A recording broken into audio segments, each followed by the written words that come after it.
جو رمضان المبارک کا آخری عشرہ ہوتا ہے نا، یہ بڑا قیمتی ہے۔ میں پہلے بھی دوستوں سے عرض کرتا رہتا ہوں کہ ہم نا یہ آخری 10 دن اکثر بازاروں میں گھوم کے گزار دیتے ہیں۔ بخاری مسلم میں حدیث ہے، سیدہ عائشہ صدیقہ رضی اللہ تعالیٰ عنہ فرماتی ہیں آخری 10 دن جو رمضان کے ہوتے تھے حضور خود بھی بیدار ہوتے تھے، ہمیں بھی بیدار کرتے۔ رسول پاک صلی اللہ تعالیٰ علیہ وآلہ وسلم نے پتہ ہے روزے دار کی فضیلت کیا بیان فرمائی؟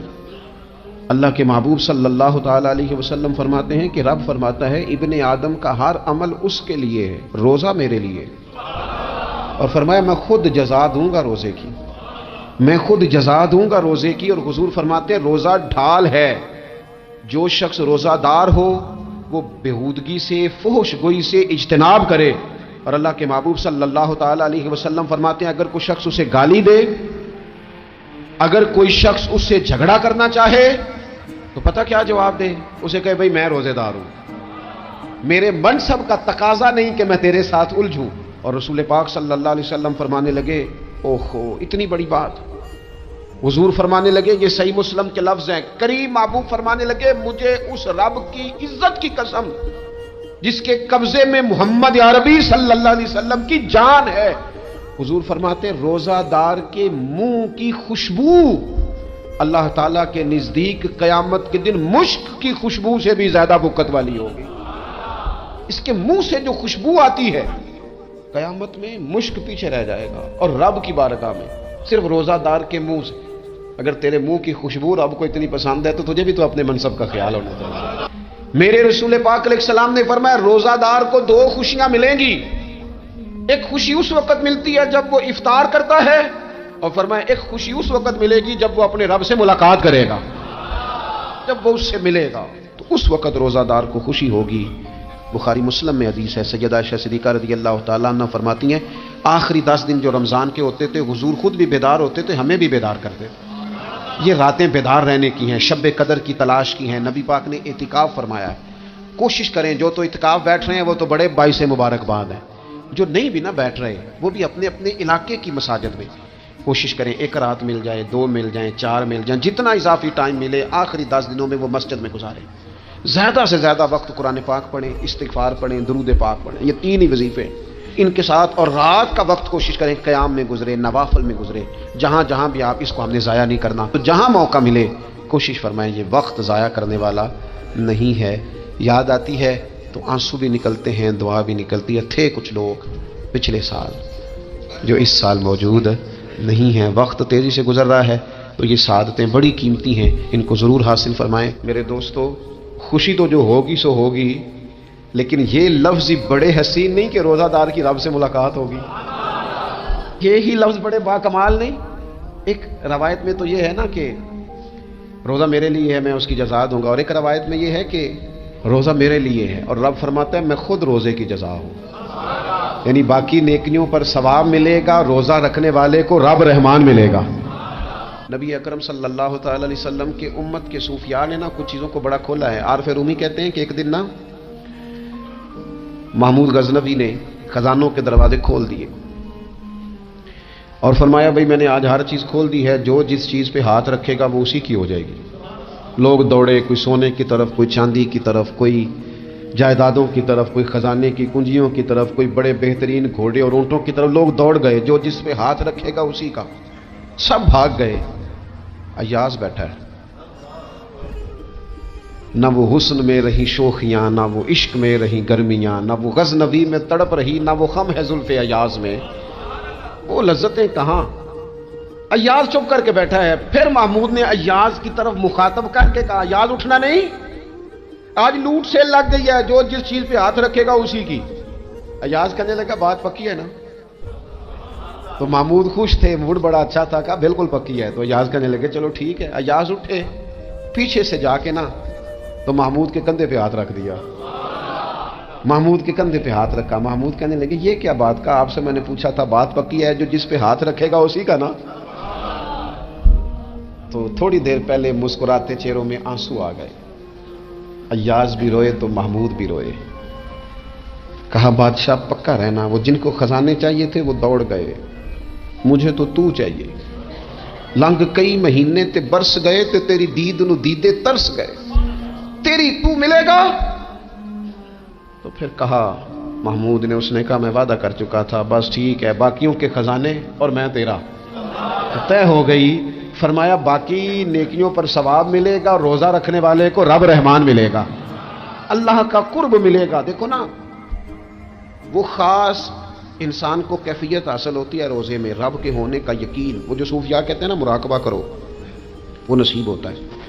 یعنی کسی کو کیا پتا ہے اس کا روزہ ہے کہ نہیں، اکیلا ہے نا گھر میں، فریزر بھرا ہوا ہے، نہیں نہ کھاتا، کیوں؟ اسے پتا ہے میرا رب میرے ساتھ ہے، میرا رب مجھے دیکھ رہا ہے۔ بس یہ تصور توحید پکا ہو جاتا ہے رمضان، تو پھر اللہ تبارک و تعالیٰ کی بھی خاص رحمت اور کوئی خاص ہی اعزاز۔ حضور فرماتے ہیں جنت کے کئی دروازے ہیں، ایک باب الریان ہے، اس سے صرف روزہ دار گزریں گے۔ آواز ہوگا روزے والے آ جاؤ، وہ آ جائیں گے، فرمایا اس خاص دروازے سے گزرو، جب گزر جائیں گے تو فرمایا بند کر دو بھائی، اور کوئی نہیں گزرے گا یہاں سے، دروازہ ہی مخصوص ہے، ان کا اعزاز ہی ذرا زیادہ ہے۔ تو میرے عزیز، رمضان شریف کے اندر وہ منصب کا بس خیال رکھیں کہ میں روزہ دار ہوں، اس احتیاط کے ساتھ۔ اور دوسری جو رمضان کی چند عبادات ہیں نا، سب سے پہلی تو میں عرض کروں گا تراویح کے حوالے سے۔ یہ بات یاد رکھ لیں کہ نبی پاک علیہ الصلوۃ والسلام نے فرمایا جس نے ایمان اور احتساب کی نیت کے ساتھ رمضان میں قیام کیا، اللہ اس کے پچھلے سارے گناہوں کو معاف فرما دے گا۔ اور ایک مقام پر نبی پاک صلی اللہ تعالی علیہ وسلم نے بیان کیا، یہ مشکات میں موجود ہے، حضور فرماتے ہیں رمضان اور قرآن دونوں قیامت کے دن بندے کی شفاعت کریں گے۔ رمضان کہے گا یا اللہ میں نے اسے دن بھر کھانا کھانے سے باز رکھا، اور تیری بارگاہ کے حکم کے مطابق اس نے اپنے آپ کو ان چیزوں سے بچا کے رکھا۔ اور قرآن کہے گا مالک رات میں نے اسے نیند سے روکے رکھا۔ کیا مطلب؟ اس نے کھڑے ہو کے عبادت کی، اگرچہ اس سے مراد شارحین حدیث نے تراویح بھی لیا ہے، تہجد کی نماز بھی لیا ہے، صلاۃ اللیل بھی لی ہے، لیکن میرے عزیز یہ خاص ربط ہے قرآن مجید کے ساتھ تراویح کا۔ مسنون ہے رمضان کی راتوں میں قرآن مجید اور تراویح کا پڑھنا۔ اگر تھوڑی سی نا طبیعت میں صرف تبدیلی پیدا کی جائے، میں نے دیکھا ہے کہ جو لوگ کہتے ہیں نا میرا وقت بڑا قیمتی ہے، بڑی ساری جگہوں پہ آپ کو بیٹھنا پڑتا ہے، بیٹھیں آپ 2 گھنٹے بیٹھیں، 3 گھنٹے بیٹھیں۔ میں نے دیکھا ہے لوگ جاتے ہیں کسی دفتر میں تو رات کو ہی چلے جاتے ہیں اس علاقے میں، کھڑے ہیں، پاسپورٹ کے دفتر کھڑے ہیں، شناختی کارڈ کے دفتر کھڑے ہیں، امیگریشن کی لائنوں میں کھڑے ہیں۔ کچھ ذہن تو بنائیں کہ میں نے رات کھڑے رہنا ہے اور اپنے رب کی عبادت کرنی ہے۔ تراویح کو ذرا ذوق سے آپ اگر تھوڑا ارادہ کر لیں گے نا، یعنی کوئی ایسا مشکل کام نہیں، میری تو رائے یہ ہے کہ پہلے 3-4 دن ذرا جم کے ذہن بنائیں اور تھوڑا سا نا روٹین کو بدلنے کی کوشش نہ کریں۔ جس امام صاحب کے پیچھے تراویح شروع کریں، کوشش کریں ساری وہیں پڑھیں۔ روٹین بدلنے سے بھی سستی آتی ہے، ایک دن یہاں گئے 2 دن وہاں گئے، تو یہ روٹین بدلنے سے بھی بعض اوقات سستی آتی ہے۔ کوشش کریں ایک جگہ پہ قرآن شریف سننا شروع کریں اور پھر پورا قرآن مجید وہیں پہ سنیں اور تھوڑا ذہن بنائیں۔ میں نے دیکھا ہے ہمارے استاد صاحب اس طرح کیا کرتے تھے کہ بہت تھوڑا کھانا افطاری کے وقت، تھوڑا، اور ان سے کہا جاتا آپ بزرگ آدمی ہیں، اتنا کم کھانا کیسے نظام چلے گا؟ تو فرماتے تھے میں 1 چپاتی اور آدھی چپاتی کھا لوں گا لیکن تراویح کے بعد۔ اب اگر زیادہ کھانا کھاؤں گا تو طبیعت میں سستی آئے گی، میرے لیے کھڑا ہونا مشکل ہو جائے گا۔ سادہ سا کھانے کے ساتھ افطاری کی جائے گی، اور تراویح کے لیے اپنے آپ کو ذہنی کہاں ٹائم ملتا ہے سارا سال قرآن پڑھنے سننے کا، یہ تو اللہ نے موقع عطا فرمایا ہے۔ تو تھوڑا سا اگر دلچسپی پیدا کی جائے، بڑا سونا قرآن مجید پڑھا جاتا ہے مساجد میں، بچے بڑی خوبصورتی سے، تو اللہ کا شکر ہے جگہ جگہ پہ۔ اور مساجد کے علاوہ بھی میں نے دیکھا ہے، ہم سے لوگ مطالبہ کرتے ہیں کہ ہماری فیکٹری میں رات کو بھی کام ہوتا ہے، اتنے سارے ورکر ہیں تو بچہ کوئی مل جائے قرآن شریف سنائے، فلانی جگہ بھی اتنے لوگ ہیں تو اگر موقع مل جائے، تو اگر تھوڑا ذہن بنایا جائے، شوق پیدا کیا جائے تو اللہ تعالیٰ فضل فرماتا ہے، انسان کو طاقت ملتی ہے کھڑے رہنے۔ ایک تو تراویح، روزہ، تراویح، اور تیسری بات ہے سحر اور افطار۔ یہ جو سحری اور افطار، یہودی جو تھے نا وہ سحری نہیں کرتے تھے، سحری کا نام و نشان نہیں تھا، روزہ رکھتے سحری نہیں کرتے۔ تو نبی پاک صلی اللہ تعالی علیہ وسلم نے فرمایا ہمارے اور یہودیوں کے درمیان فرق ہی سحری کا ہے، اور نبی پاک صلی اللہ تعالی علیہ وآلہ وسلم نے فرمایا سحری کھایا کرو، سحری کھانے میں برکت ہے۔ اور اگلی بات سننی آپ نے تو خوش ہو جانا ہے، سحری کو معمولی نہ سمجھے، سحری کرنا عبادت ہے۔ ہاں آپ مت سمجھیں کہ میں روٹی کھا رہا ہوں، یہ تو میرے سامنے دہی رکھا ہوا ہے، یہ تو سالن رکھا ہوا ہے، یہ تو اچار رکھا ہے، تو چپاتیاں رکھی ہیں۔ سحری کھانا عبادت ہے۔ آپ صبح اٹھے، آپ کی تو روٹین ہی اور تھی، تو 7 بجے کھاتے تھے، 9 بجے کھاتے تھے۔ یہ جو آپ صبح کھا رہے ہیں اٹھ کے سحری میں، اپنی مرضی سے تھوڑی کھا رہے ہیں، یہ تو کسی کے کہنے سے کھا رہے ہیں، یہ تو کسی کے بٹھائے بیٹھے ہیں۔ یہ جو سحری کا لنگر ہے یہ رب رسول کی رحمت کے ساتھ عطا ہوتا ہے۔ یہ کرم ہے، یہ اللہ رسول کے بٹھائے بیٹھے۔ کیا میرے رسول پاک صلی اللہ تعالی علیہ وآلہ وسلم نے بات کھولی ہے، ترغیب و ترہیب میں حدیث ہے، اللہ کرے یہ کبھی چسکا لگ جائے، یہ والا مزہ آ جائے تو پھر تو گھر میں دسترخوان نہیں بچھا ہوا ہوگا، پھر تو رنگ ہی کوئی اور ہوگا۔ حضور فرماتے ہیں اللہ تعالیٰ اور اس کے فرشتے سحری کھانے والوں پر رحمتوں کا نزول فرماتے ہیں۔ کھائی روٹی جا رہی ہے، پکا ہوا کھانا ہے، لیکن حضور فرماتے ہیں رب بھی رحمتیں فرما رہا ہے اور اللہ کے حکم سے فرشتے بھی رحمتوں کا نزول کر رہے ہیں۔ یہ کہ رمضان المبارک وہ عزت اور عظمت والا مہینہ ہے جس کا تعارف کسی عام آدمی نے نہیں، رب کریم کے قرآن نے بیان فرمایا ہے اور میرے مصطفیٰ کریم کی زبان اطہر نے بیان فرمایا ہے۔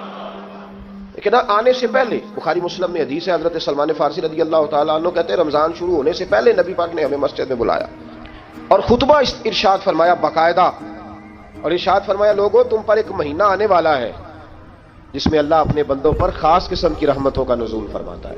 خود رسول پاک نے ہمیں کس قدر زیادہ اس مہینے کا اکرام کرنا ہے اور کس قدر زیادہ اس کو اہمیت دینی ہے اور کس قدر زیادہ ہمارے لیے وہ باعث عظمت ہے کہ جس مہینے کے فضائل خود رسول پاک علیہ السلام نے بیان فرمائے، اور نبی پاک صلی اللہ علیہ وسلم نے فرمایا کہ اس مہینے میں تم نفل پڑھو گے تو اللہ فرض کے برابر ثواب عطا فرمائے۔ حضرت انس بن مالک رضی اللہ تعالیٰ عنہ فرماتے ہیں جب نبی پاک علیہ السلام نے رمضان کی شان بیان کی تو صحابہ کا یہ مزاج بن گیا کہ وہ اپنے سارے کام رمضان سے پہلے سمیٹ لیتے تھے، رمضان شریف سے پہلے سارے کام سمیٹ لیتے، لینے دینے کے معاملات صاف کر لیتے، خریداری ہو جاتی، گھر کے اندر کوئی کام کرانا ہوتا تو وہ رمضان سے قبل کرا لیتے، یکم رمضان کو وہ مسجدوں میں ڈیرے لگا لیا کرتے، وہ کہتے تھے نیکیاں جمع کرنے کے ایام۔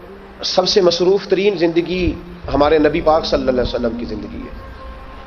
23 سالوں میں نبی پاک علیہ السلام نے 2300 سالوں سے بھی زیادہ کام کیا، بڑا مصروف وقت تھا حضور کا، بڑا مصروف۔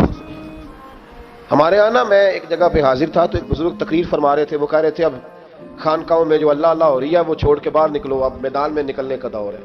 تقریر ختم ہوئی تو میں نے کہا حضرت ناراض نہ ہوئیے گا، ویسے کون سی خانقاہ میں اللہ اللہ ہو رہی ہے جہاں سے آپ باہر نکالنا، تو دور ہی گزر گیا اللہ اللہ کرنے کا۔